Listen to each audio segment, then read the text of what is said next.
Hi, welcome back to my channel.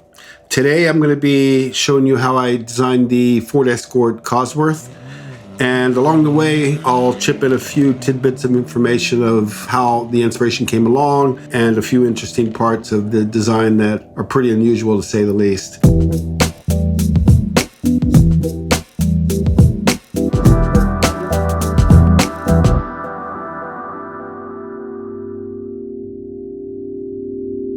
To kick off, let's get the old proportions of the Escort in here. Now, this was the very first project out of college that I had to tackle, and I really enjoyed it because it had the obligation of being a race car and also a road car. And I guess for anybody with a bit of petrol or fuel in their veins, that's kind of a dream project. The mission with this car right at the beginning was to design something that would win the world championship. But you don't start from zero with these cars. You basically have to take and turn an existing car into a race car. So the Escort platform was chosen. The funny thing, I guess, about a car like this is that with so much performance, you have to find ways to keep them glued to the tarmac or glued to the road. So it became an aerodynamic project.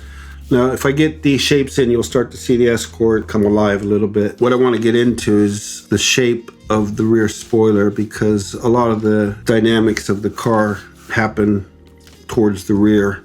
The idea was to stick the car to the ground, the back end, through a system of spoilers.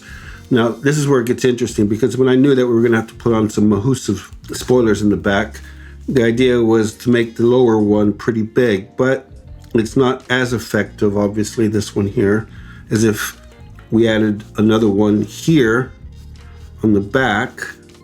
That one obviously would be fairly large, and connected the two there so you could stabilize the front one or the top one.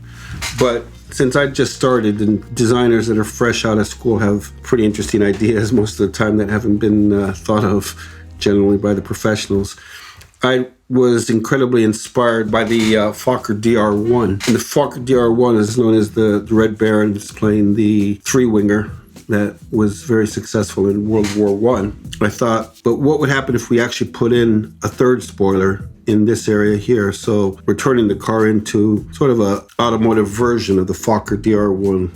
Putting three spoilers on the back of a car had never been done before, and here's this designer straight out of design school with this idea on his part that he thinks is incredible. Here I am believing in something that I think not only would look absolutely awesome, but probably would have a good a functional usage to it. So I stood my ground and just kept pushing on through it. And as we went through the clay development phase on the rear spoiler here, it changed a lot of minds. People started looking at it as if it was a revolutionary idea that probably could work.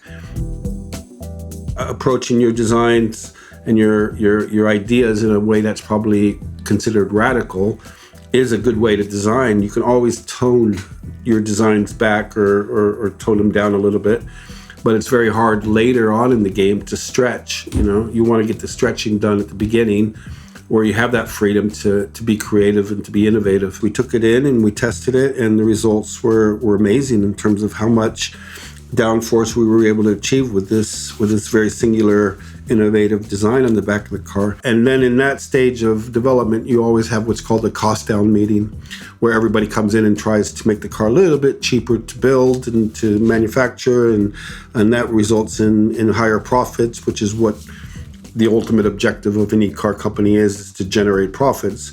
Unfortunately, Ford, being a cost-conscious company, his argument, the finance guy's argument, was that if we got rid of the middle wing, we'd probably be saving about 5 Deutschmarks on the design and on the bill of materials. And so that won over, unfortunately, and we lost the middle wing and saved a little bit of money. The car still did extremely well, still was a winner in the World Championships for many years. But we lost a lot of character that people didn't realize when the car came out that it could have had. And that always felt for me like a big loss in terms of design. This car could have been so much more impactful design-wise. It's still considered one of the iconic designs, I think, of the 80s in terms of the cars that were developed in this way. But for me, it always felt like this was a child that had been born with 9 fingers instead of 10. So this sketching style I have here is what I would call super loose, but it's fast and it's basically not thinking too much about the design. It's almost just watching your hand work as you draw and not really trying to influence my hand by any predetermined thoughts. It's just coming out on paper. The idea takes precedence over the execution at this stage of the game. So, well, I think I've overcooked it a bit by drawing the rear end a little bit too big and making it overlap the sketch underneath. So what I'm going to do is just toss that out and then give you a fresh perspective on the rear end and show you how that rear of the Escort Cosworth was pretty dramatic. So having that rear spoiler concept of the Mahusive one on the top, the smaller one on the bottom, and then my idea had been to almost intersect the two spoilers with a center spoiler that would give it that very, very distinctive look that I was shooting for. And not only look distinctive, but be functional, because I quite dislike it when we design things for no reason at all, just to add a visual element. For me, that's just what I consider over-design and a bit cheap when you try to make people think that something works, but it actually doesn't, just to obtain a visual, emotional reaction. We did have the car actually tested at a later phase by a very popular TV program. They replicated this design theme during the show and went out and tested it, and the results were amazing. They proved that the design was not only stunning to look at, but also very effective. Look in the mirror.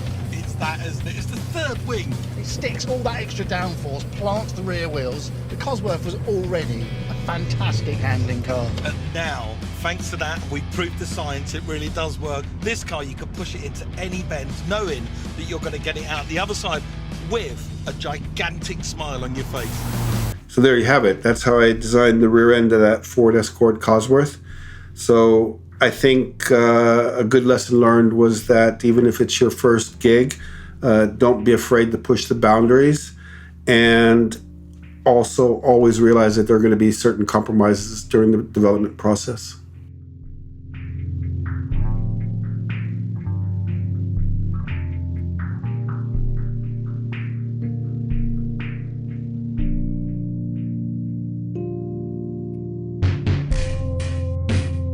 Thanks for watching, and see you again in the next episode.